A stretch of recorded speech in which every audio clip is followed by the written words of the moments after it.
Hi everyone, welcome back to my channel. I'm Sharad. I'm a businessman and an option seller and a mutual fund investor, and on this channel I make videos on personal finance. In my previous videos, I have given you enough reasons on why you should start investing, and a lot of you probably want to start. But before you do, there are a few things you need to do to be investment ready. Even if you have already started investing, you should watch this video to be sure you have done all those things. A lot of my friends and family come to me for investment advice when they are new to this and want me to help them out with their investments. Before helping them, I always ask them a few questions to find out whether they are ready for their investment journey, and invariably, based on their answers, I usually find that they are not. So in this video, I shall talk about 7 things to do before investing. You can call them a checklist of things to do before you start investing. The first thing you should do as soon as you start earning is to have an emergency fund.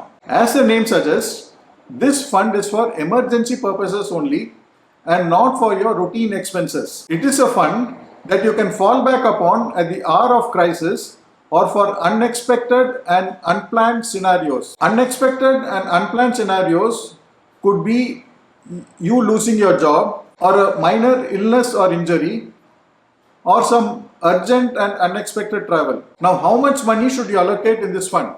Initially, aim to set the fund for your 1 month's income and gradually increase your fund size to about 6 months of your income. Emergency fund cannot be created overnight. Start to set aside funds for this purpose in a separate bank account. So if you aim to create an emergency fund of 1 lakh rupees, start by setting aside 5 or 10,000 rupees every month. And if an unexpected situation does arise, don't hesitate to dip into this fund. After all, this fund is for that purpose only. But once you dip into the fund, make sure you replenish it at the first instance. Now, where to park this emergency fund? As this fund is for emergency purpose, it should be parked in a liquid investment, meaning you should have easy access to that fund. So you may keep a portion of your emergency fund in the form of cash at home. A part of it can remain in your bank account and the balance can be parked in a bank fixed deposit or a liquid mutual fund.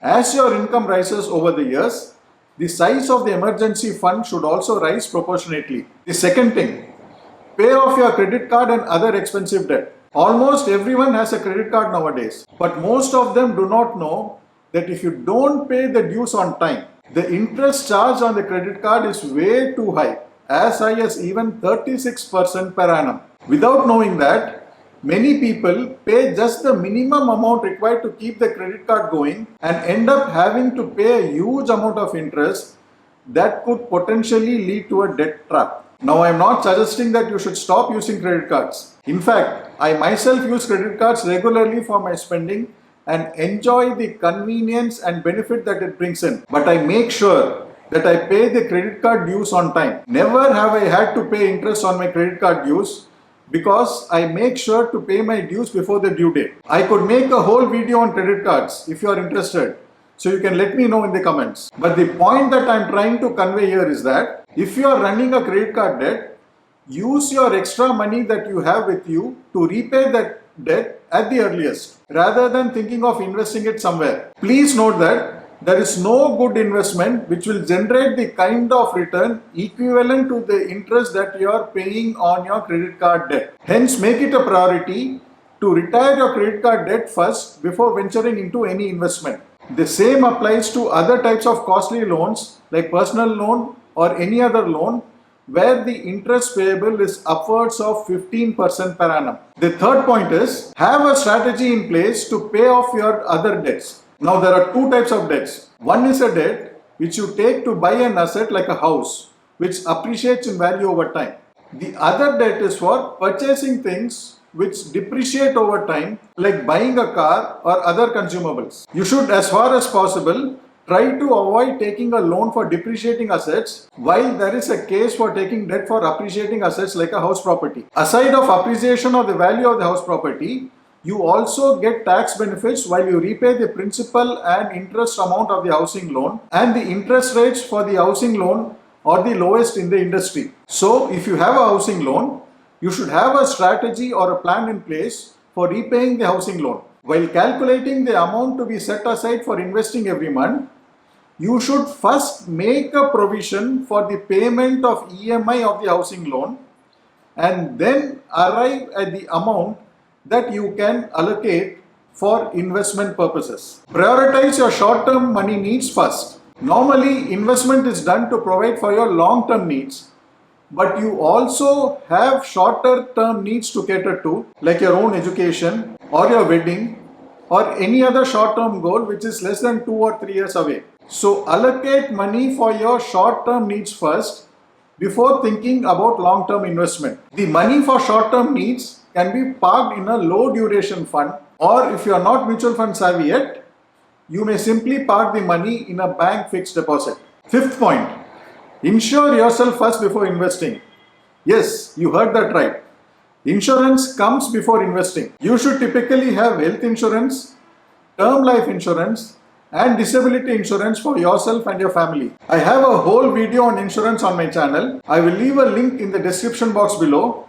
So do watch that to learn more about insurance. As I am talking about the importance of insurance, in the same breath, I am also cautioning you to avoid all those insurance policies such as endowment plans and money back plans that have an investment component attached to it. They combine both insurance and investment, which is not a good idea, as such products neither provide adequate life cover nor do they deliver good enough returns. If you calculate the internal rate of return of such products, it will be in the range of 5% per annum only, which is not enough to even beat the inflation. So keep your insurance portfolio separate and investment portfolio separate. So you should buy those insurance policies which have no investment element in them, meaning you pay the premium for the policy and at the end of the policy term, if the contingency doesn't occur, you get no money back. This is similar to watching a movie. When you go for a movie, what do? You purchase the ticket and you get to sit in a comfortable seat and you enjoy the whole movie for a good 3 hours. You enjoy the story, the songs, the action scenes. Now after watching the movie, do you demand your money back from the theatre owner? I have finished watching the movie. Now you give back the money to me. Do you ask so? Then why are you expecting to pay it at the end of the insurance premium? In the theatre, you paid to enjoy the movie, and with insurance, you are paid to enjoy the cover. Simple. So to make the long story short, do not buy insurance which have an investment component attached to it. The sixth point, learn to say no. This is in continuation to my previous point.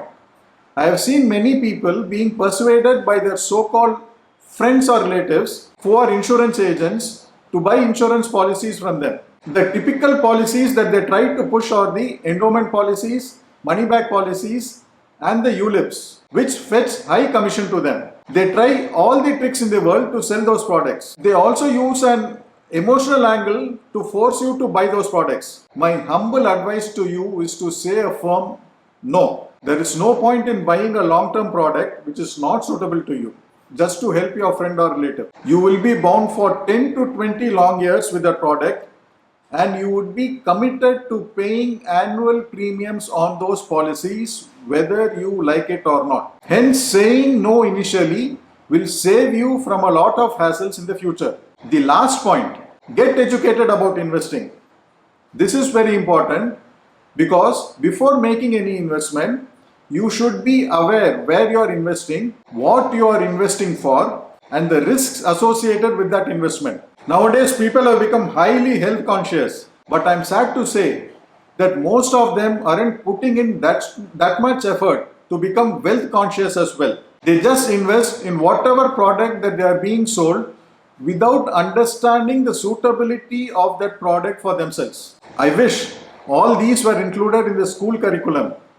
Anyway, if you are new to investing, you needn't worry. You are in the right place. I shall guide you through the amazing world of investments through my videos. So those were the 7 things to keep in mind before you start investing. Hope you found this helpful. Leave your questions and video requests in the comment box below.